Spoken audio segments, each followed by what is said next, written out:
It's a Winans Wednesday edition of the Locked On Florida Panthers podcast, and today we are discussing the extension of Panthers goaltender Spencer Knight. He'll be signing here for 3 more years. We're going to talk about his resume, what it means for the cap, all on today's edition of the Locked On Florida Panthers podcast. Your Locked On Panthers, your daily podcast on the Florida Panthers. Part of the Locked On Podcast Network, your team every day.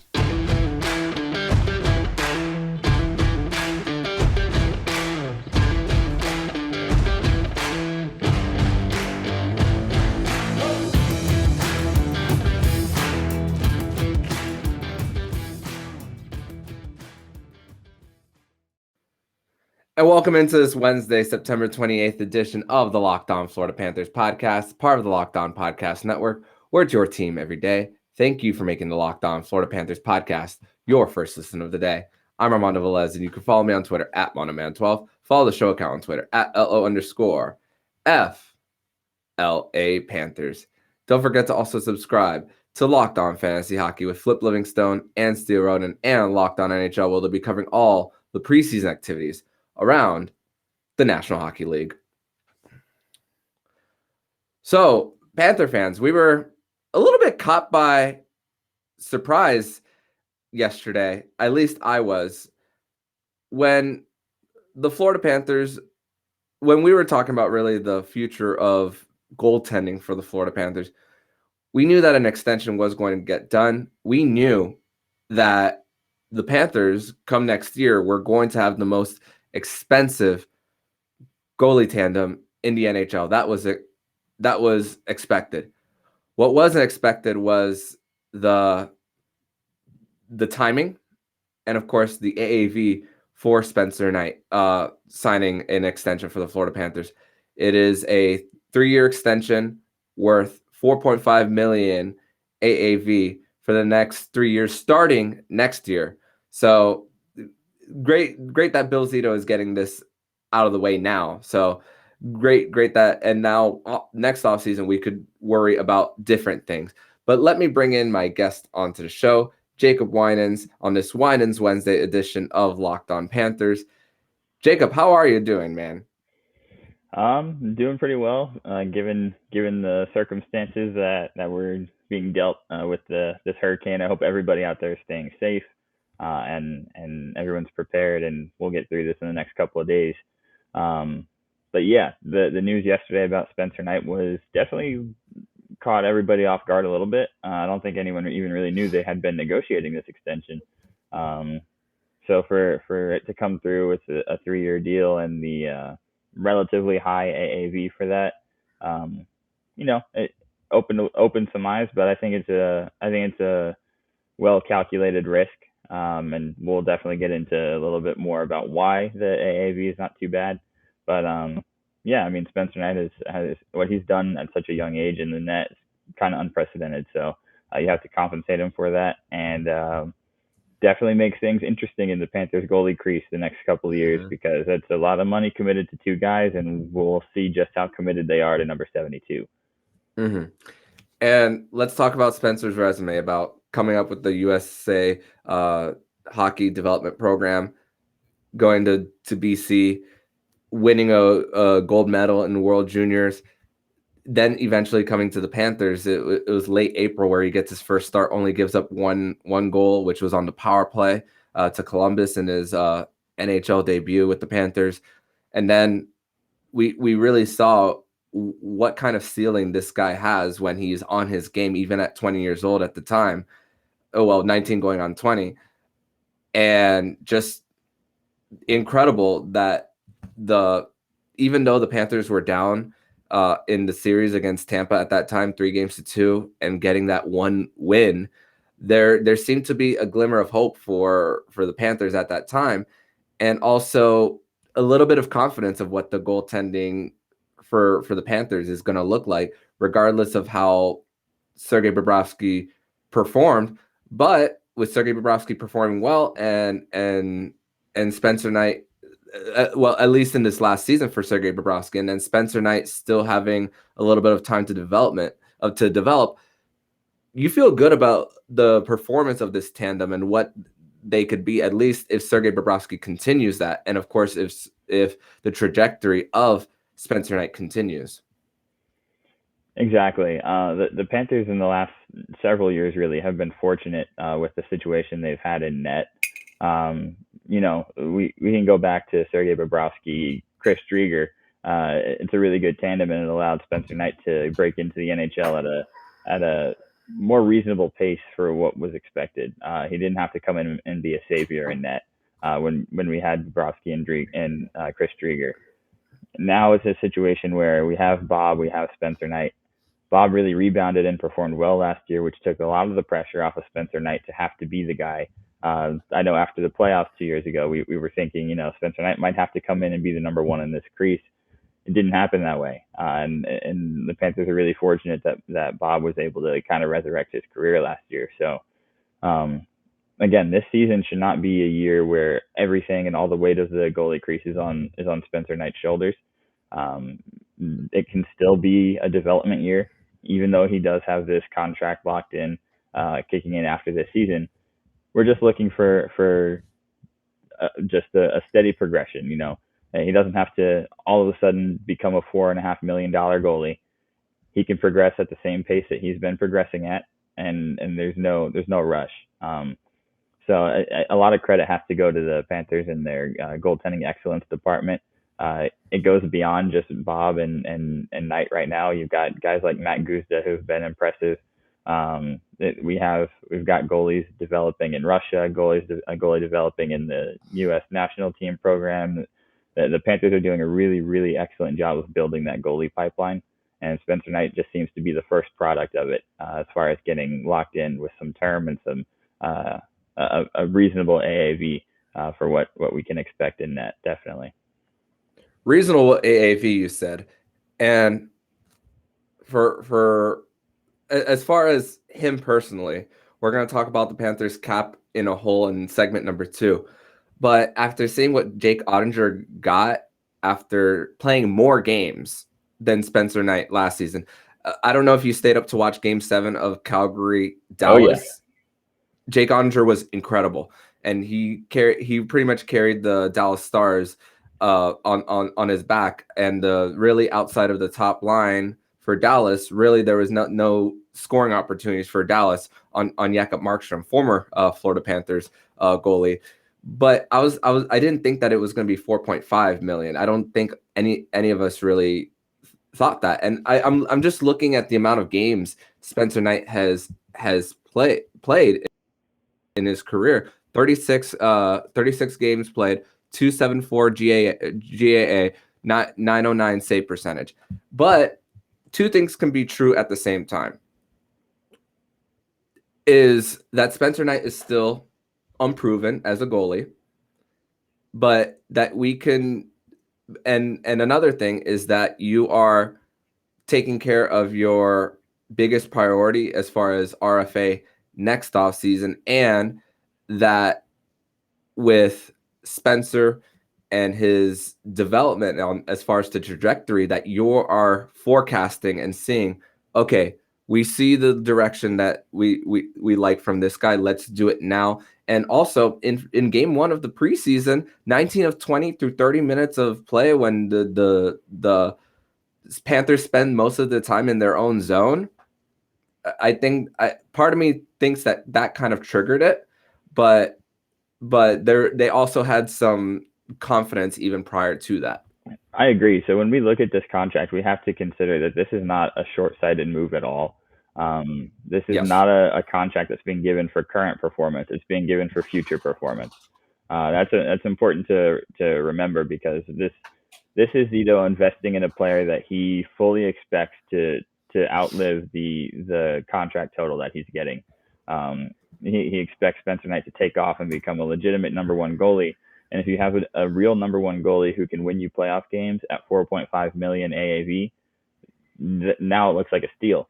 So I see the direction that Zito is going in here. It's definitely a bet on Spencer to continue developing and to take over the goalie crease as the number one goalie. And whether that's next year, after this season, maybe looking to move on from Bob, whether it's the year after that, this is a contract designed to make Spencer Knight the starter before the contract ends. So you're not paying $4.5 million for a backup for 3 years. This is a very clear signal that this is Spencer Knight's net. At least by year 3 of this contract, he's going to be the number 1 goalie. And if you can get great performance and a winning playoff goalie at $4.5 million that year, the entire contract is worth it. So I think it's a smart gamble. I really do like that Zito's betting on his guys. It shows, it instills confidence in the team. If you perform well, you get paid and you get that security, and Bill Zito's going to put his chips on the table for you. So I like it. I really do like it. And I think Spencer Knight's on the right track. I think he's got every advantage to being a legitimate star goalie in the NHL. And you mentioned Ottinger's playoff performance, Game 7 against Calgary. That's another thing with Spencer Knight. He has played playoff hockey, and he has performed extremely well in the limited time he's played playoff hockey. But this is not a goalie who's afraid of the postseason. He's not afraid of the big moments, and that's another thing that, you get what you pay for. And if you got a goalie who's going to show up in the big games, it's worth the contract, definitely. Also, with Spencer Knight being sent down to Charlotte, and after a rough start, he's been able to bounce back. So we've seen how he's been able to rebound from sluggish starts as well. So it's really about how he's been able to respond really in his career. And every single time the call has happened, he's been able to answer. So we're going to just now, in the next segment, we're going to discuss the cap implications for this move and the confidence that we are seeing with how the 2 goalies are going to fit with the team. But first, we're going to tell you all about BetOnline. And BetOnline.net is your number 1 source for all your sports betting information and needs. Find all the things you need, like hockey, basketball, golf, baseball, all the things. BetOnline.net is your number 1 source for all things sports. Check the website today or use your mobile device to learn more about the trends and action. BetOnline, where the game starts. Second segment here on the Locked On Florida Panthers podcast on this Winans Wednesday edition of the show. So, Jacob, we talked about Spencer Knight specifically as a performer. We spoke about what this could mean for Sergei Bobrovsky and by year 3 of that deal, what it means that by which the great thing about it, Jacob, is what Bill Zito has done recently as far as matching term. Barkov and Tkachuk's terms match as far as when they expire. And with this bridge deal that Spencer Knight has signed, his bridge deal, and Bobrovsky's big deal expire at the same time as well. So if Spencer becomes the number 1 guy by year 3, and he performs to the level or even better by the time that's assuming Bob's still on the team. By that time, there could be a big payday for Spencer Knight, and that it won't be a worry for this Florida Panthers team, especially at a young age. He's already tripled his AAV from his ELC at least starting next year. So and he's going to have an opportunity to possibly double his next deal for the Panthers. So cap flexibility is the name of the game, and there's still a lot of players who still have quite a bit of term on this Florida Panthers team. And there's also been a report from Elliot Friedman about where the cap is going to possibly go in the next few years. I'm pulling it up right now based on the numbers. So next year, the cap is likely going to be $83.5 million. So only a $1 million bump from this year. Right now we're at 82.5, but a pretty big jump in 24-25, 87.5 million to possibly 88. And then by 25-26, 92 million. And that's going to be at the time where Spencer Knight's deal is done, and Bobrovsky's. So a lot of people on the internet were saying that there is a chance that Sergei Bobrovsky could be moved, and I do think that possibility is out there. But with this increase in salary cap, if Sergei Bobrovsky continues to play well, or even have a spot on this team, that there's still a little bit more breathing room for this Florida Panthers team come the next few years. Right, exactly. So the salary cap news may have come out to the public before the contract or after the contract did. This is something that was already known to the organization. The teams in the NHL knew the salary cap was going to have a steady increase over the next 3 years, and I really do think what Zito was able to offer Spencer Knight. But yeah, the Panthers are playing a smart game as far as the cap and the future of the Panthers salary, the future of the Panthers payroll. Locking in guys right now to contracts that are going to be, when the cap does increase, they're going to be looked at as a really good value. Guys like Barkov, Tkachuk, in a couple of years, they would absolutely be able to get more money than they've been given right now. That's a given. And we have a lot of guys who are going to be expiring over the next 2 to 3 years on their deals, like Sam Reinhart, Anthony Duclair, Carter Verhaeghe, guys who are going to need extensions, and hopefully, with playoff performance allows, there'll be guys that are long-term pieces to keep this core together and keep contending. Gustav Forsling's another one. Lots of these guys are gonna need to be paid, so having that flexibility is huge. Spencer Knight's contract is not going to be the kind of contract that ruins that flexibility for the Panthers. It's just not. It's gonna look really good by the end of that contract. It's gonna look good if he's the number one goalie. It's gonna look good up against the cap.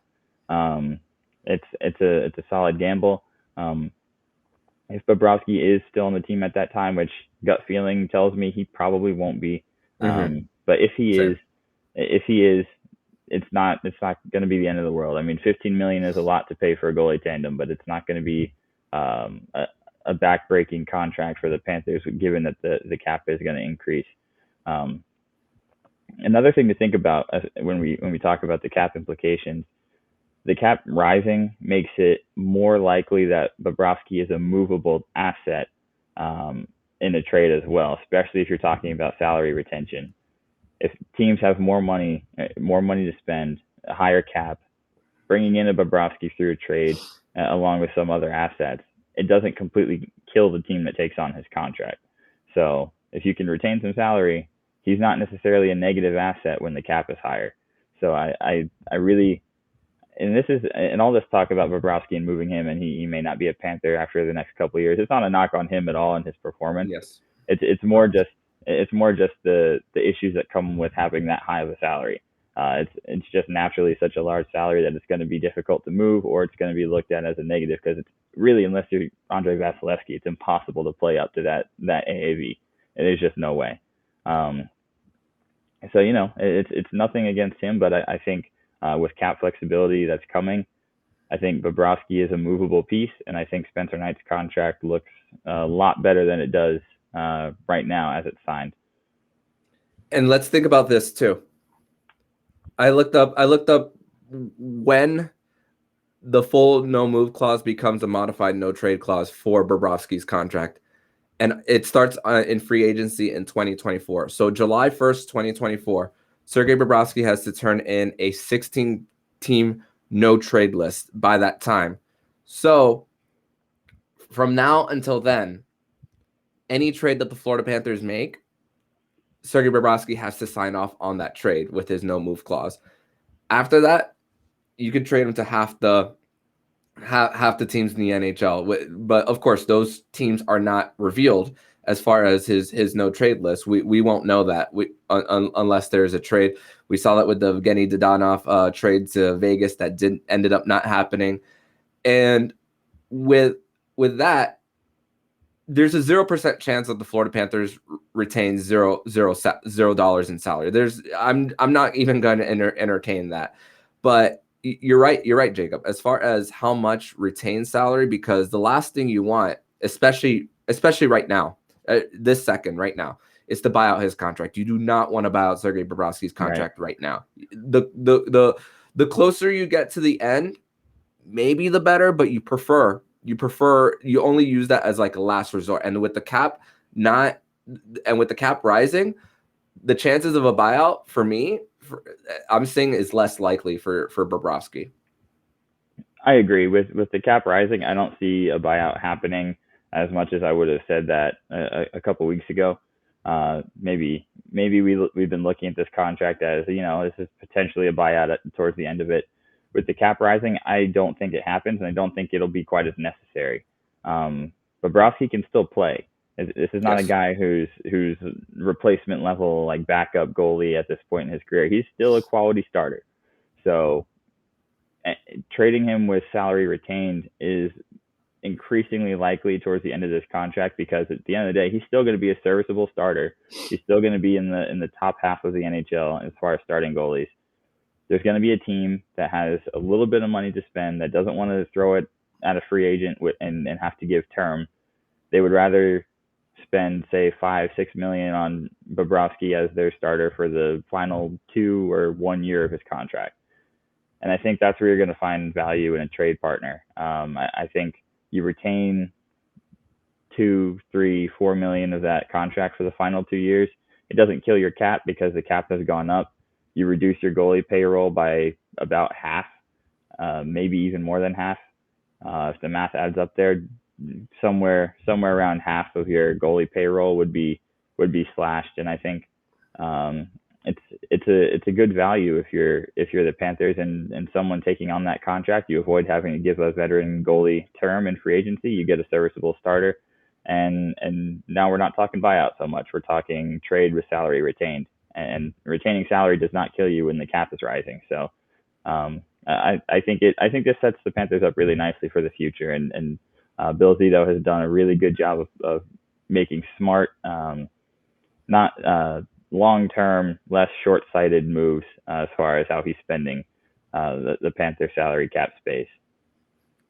And we all know that it hurts a little right now with where the Panthers are at with Keith Yandel's buyout. Definitely. And unable to offer a contract to someone like Claude Giroux in that situation. And, it makes the veterans who are wanting to sign with the Panthers right now that they're squeezed. We've seen a lot of players go on PTOs all throughout the NHL, and even on the Panthers roster right now with JF Berube and Eric Stahl.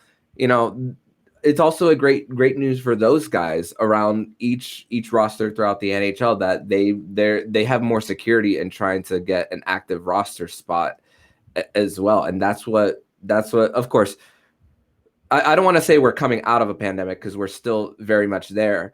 But as far as where we were in 2020 to now, there's still a little bit more breathing room for that. And of course, full buildings, revenue coming in, new TV deal for the NHL, and it's just all positives all around for everybody involved. The players are going to get their money, and we're not going to see so many players like squeezed. Right. It's a good time for the league as far as rebounding from. We might not be out of the pandemic entirely from a health sense, but from a financial sense, you're starting to see the rebound and the coming back from the just catastrophic effects of what the pandemic did to the league and the salary issues, not just in hockey but throughout sports. So the fact that we're now starting to see the rebound from that is only positive for the teams, for the players. But yeah, with the cap rising, you're going to see a lot more teams are able to take chances on young players, take chances on veterans.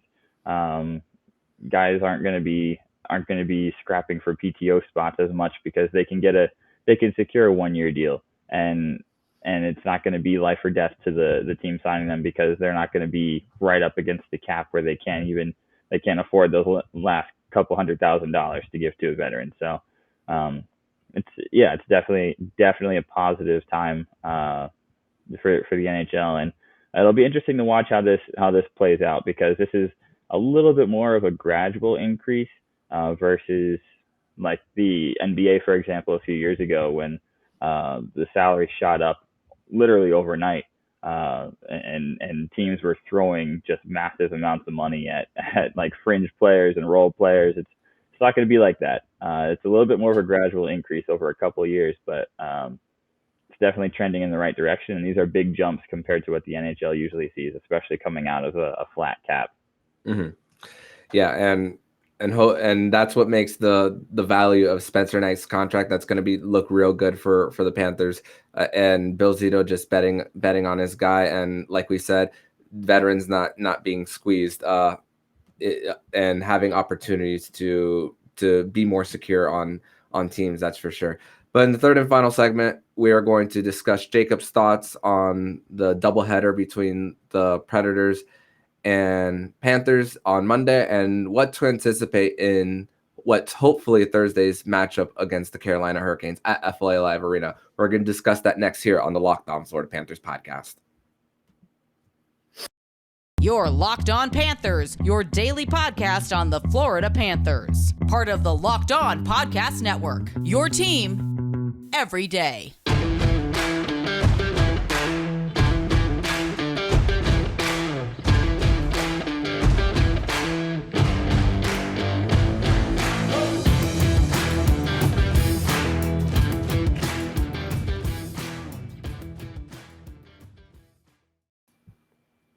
Third and final segment here on the Locked On Florida Panthers podcast on this Wednesday, September 28th. I got Jacob Winans here on the show. And Jacob, lots of positives and a few negatives for the Panthers in their first few games of the preseason. But of course, this is why you play preseason, to get kind of like your mistakes out of the way and try to get better. And of course, with the amount of conditioning that the Panthers have done between the first 4 days, and then a game with no rest day in between, and then finally getting their rest day on Tuesday right before hitting the ice, which they're actually on the ice right now. We're recording at 10:35 a.m. On a Wednesday. But I want to hear your thoughts on what you saw from the doubleheader on Monday against Nashville. Yeah, well, first and foremost, it was sloppy. It was not sharp. It was everything that preseason hockey is, and completely honest with you, I don't care about any of that. Just how great was it to see hockey again? Finally, that first game, that was everything you missed about Panthers hockey. The Cardiac Cats really can't help themselves. They come out in game 1 of the preseason, have to give us an OT thriller, and Barkov with the buzzer beater. I mean, the game doesn't mean anything, but man, that was just fun. It's just fun to see it, to see hockey back, and the Panthers still making us nervous and giving us a thrilling end. But from a hockey standpoint, there were definitely some guys who stood out. Definitely some guys who stood out for some of the wrong reasons. That's to be expected in the first couple of games. A few lines in particular that I really liked. I liked Barkov and Verhaeghe together again. With Balcers, I really did like that combo. In game 2, I was enjoying Bennett, Reinhart, Tkachuk. I thought they looked good together. I thought Anton Lundell looked really good. Defensively, Ekblad hasn't missed a beat. Came out and played 27 minutes in the first game. He looks good with Gustav Forsling. That's definitely going to be our number 1 D pair. And in the net, Spencer Knight was lights out. And then in the first game, I really liked Matt Guzda's game a lot too. He's a lot bigger than I thought he was coming in. He's just a massive goalie. Eats up a lot of space in the crease, and he was impressive in how he closed out that first game. So definitely a lot of positives to take. Some of the veteran defensemen were a little bit slow to get going. Radko Gudas, Mark Stahl, they didn't look particularly great, but these are guys who have been around. They're going to be ready when the time comes, when the season starts. They're not going to be off their game for long. But yeah, some real interesting forward battles going in this training camp. A lot of guys dueling for spots, and anywhere from really the second line down to the fourth line. There's some real openings and some real opportunity for a lot of guys. So we'll see who steps up in the next few games to claim those spots. But man, it was just good to see hockey again. You sent me a text during the second game. I'm a Dallas Cowboys fan, which is a difficult life, but I had the Panthers game on my computer and the Cowboys game on the TV, and I was just in sports heaven.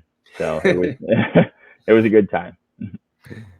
Yeah, and hopefully if we have power here in Orlando, we can watch Carolina Hurricanes versus Florida Panthers along with Dolphins Bengals. So definitely some sports heaven. Hopefully on Thursday night shall we have signal. But yeah, you mentioned some of the veterans who took a little bit to get going. Radko Gudas with 3 minors in the first period alone.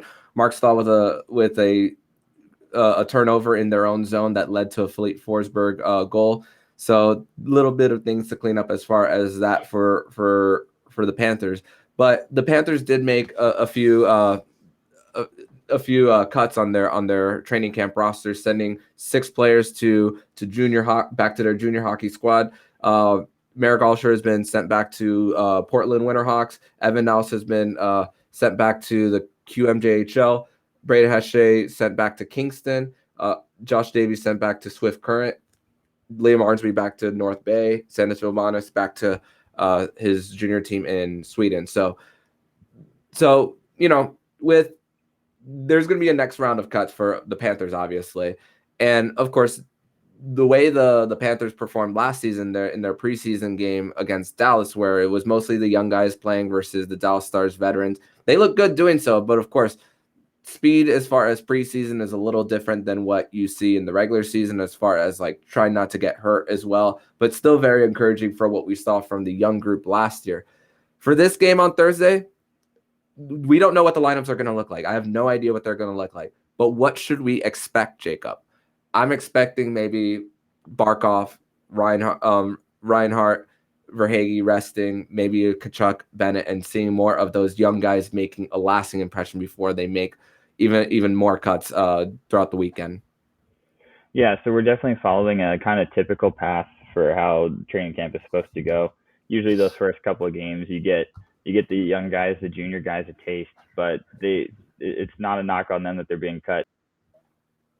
This is just the progression of NHL hockey. They get to get a few practices under their belt with the big roster, and they get to take that back to their junior teams, and that's a valuable experience that they can carry into their next season.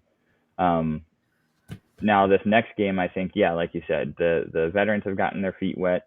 It's more important that we keep them healthy. So you put them on a pitch count during preseason. You only play a certain amount of games, and the rest they're going to be sitting out. And now I think you're going to see some heightened intensity in these preseason games, because it is going to be the young guys trying to make a lasting impression. It is going to be the veteran guys, the PTO guys. It's going to be the guys who are bottom of the lineup or AHL on the fringe of the AHL and the NHL. Guys who are trying to crack the NHL roster for the first time. They're all going to get a big opportunity here, and it's really a battle to see who's going to step up and take that opportunity and open the eyes of the coaching staff. So hopefully, assuming this game against Carolina goes according to the plan, goes as scheduled, it's going to be a fun one. It's going to be good to see a lot of these guys who are battling for spots get their shot, and who's going to take it. And the Panthers are in a unique position where they have a lot of opportunity in a lot of really, really key roles. I could see an opening on the third line wing. I can see an opening second line wing. I could see openings on the D pairs, whether that's second pair or third pair. There's a lot of spots for the taking here, so it's going to be interesting to see who steps up and grabs one. Also the goalies as well, because Evan Fitzpatrick and Jake Berube didn't play in either of the games on Monday. So maybe an opportunity for one of them to get in. Chances are we're likely going to see Berube because he has more to prove, of course, being on a PTO. So let's see what JF Berube has in this game against the Carolina Hurricanes. As you said, if it goes by schedule, but also there's a few players who haven't been sent down to junior yet. And hey, even though the goal by Kai Schwent went through Connor Ingram when he should have made the save, hey, it's a confidence booster for someone like Kai Schwent. And I was talking about a big block that he had right in front of Matt Gusta in game one, and just the efforts there for Kai Schwint, of course, brother of Cole Schwint. We've talked about how great Cole Schwint played last season for Charlotte, and more opportunities for someone like him, some of the young defensemen like Dennis Sasana as well, and also some of the other guys who kind of struggled with injury last year, like a John Ludwig, who's going to spend more time in Charlotte as well. Nathan Stales probably can play a few games, even though he's not expected to make the team. Getting a little bit of those minutes in and knowing, and Paul Maurice even said after the doubleheader that he's not expecting these guys to be fully up to NHL speed. And these games, what they're all about is trying to learn what the speed of the highest level is supposed to be. And then you take it from there. Take what you've learned from this experience, and all the guys who were cut. Just looking at every single cut of the 6 players, all of them were in the most recent drafts as far as 21 and 22.